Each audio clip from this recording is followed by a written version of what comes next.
Hi, it's time for another verb of the day. Today's verb is face. Let's take a look at some of the definitions or ways that we use this verb. The first way you might hear the verb face used is to mean to be positioned with the face or the front of something towards someone or something else. Sometimes as we give directions to people, we might indicate that a certain building or place faces a particular direction.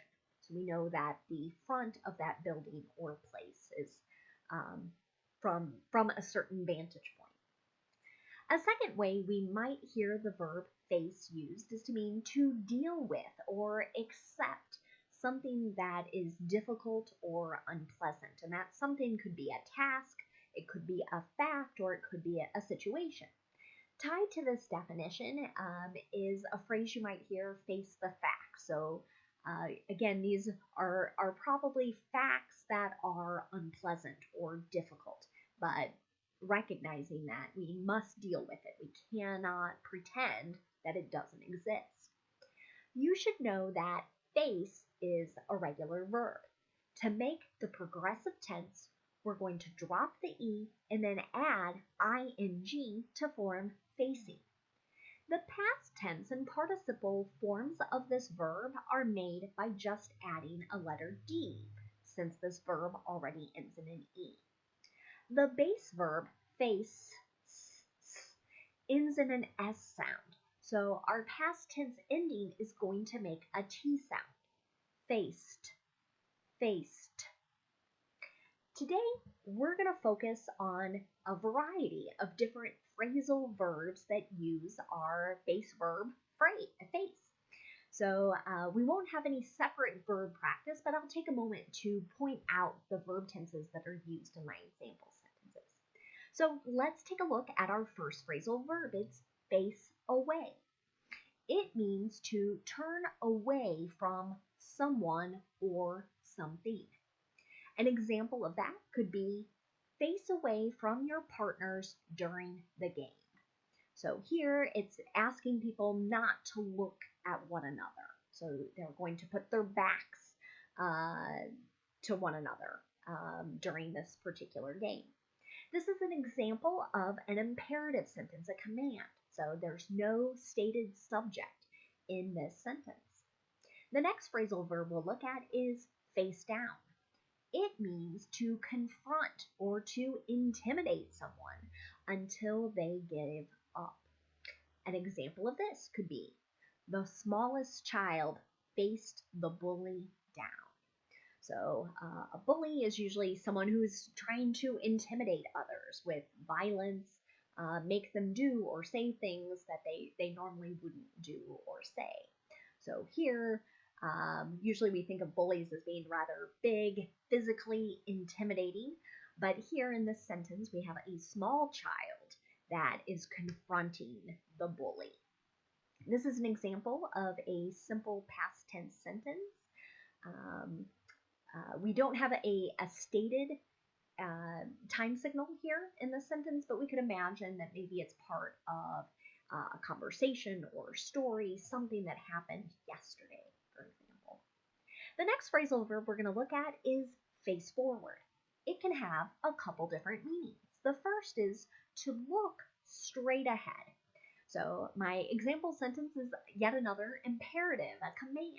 So please face forward during the test. This is something maybe a teacher or a proctor, a person who gives tests, albeit a lot of standardized or formalized testing. So it's asking the person, look ahead, don't be looking around at your neighbor's answers. A second way to use face forward is to mean to turn someone or something to the front. An example of this could be, face the book forward so the kids can read along with you.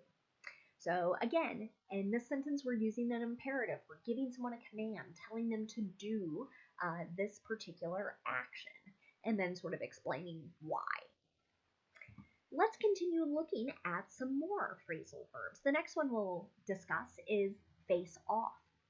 This means that some competition or contest is beginning. Here's an example. The two best teams in the league will face off in the championship game. This sentence is an example of the simple future using will. We might use this to describe a fact, right? Something that we know is going to happen in the future. The next phrasal verb we'll look at is face out. This means to have something turned in a particular direction so that it is visible or able to be seen. Here's an example of that. Is the sign facing out? So maybe we're advertising something at a particular store. We want to make sure the sign is visible to the people who are walking on the outside of the store. The next phrasal verb we'll look at is to face up to. This means to deal with an unpleasant or difficult situation. It ties back to that second definition of the main verb we looked at moments ago. An example of this could be, our legislators should face up to tough decisions on climate change. In this sentence, we're using the modal should. Here, someone is expressing their opinion, giving advice, saying legislators need to deal with this difficult situation that our planet is facing. The last phrasal verb we'll look at today is face with. This means to force someone to handle, deal with, or confront something. So you can see it's a bit similar to face up to and just the base verb or second definition of face that we looked at earlier. Here's an example of this phrasal verb in a sentence. We were faced with devastation on every street corner after the tornado.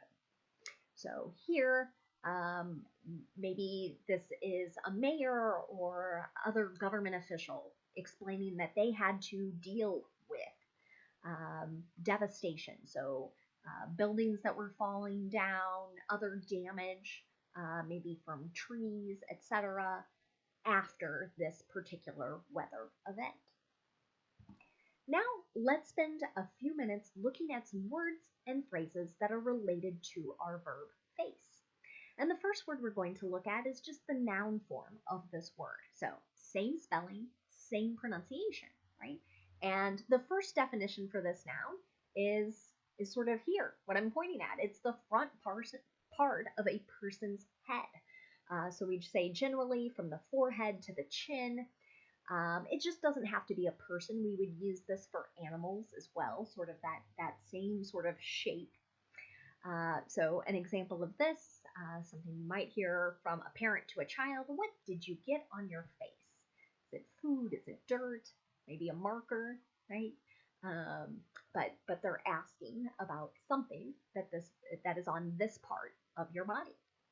A second way to use the noun face is to refer to the plate of a clock or a watch, where you would either see the digits or the hands. So if you were shopping for a watch, someone might ask you, do you want a watch with a white or black face? Or really, we could add any color here. But again, it's talking about kind of that center part of the watch, where you would either see hands or numbers, digits or numbers. A third way to use the noun face is to refer to the surface or the front of something. And this particular definition has a number of different ways in which it is used. So some people will talk about playing cards and putting your cards face up, right? So that the front can be seen, or face down so that they can't be seen. Another example of surface might be they hiked the south face of the peak. So they hiked on the surface of that particular mountain peak. Another related adjective you might hear, and I hope no one uses this to describe you, is two-faced. So we might use this to describe someone who is insincere or deceitful. So here, if we kind of think about the word's meaning, right? Someone has two faces.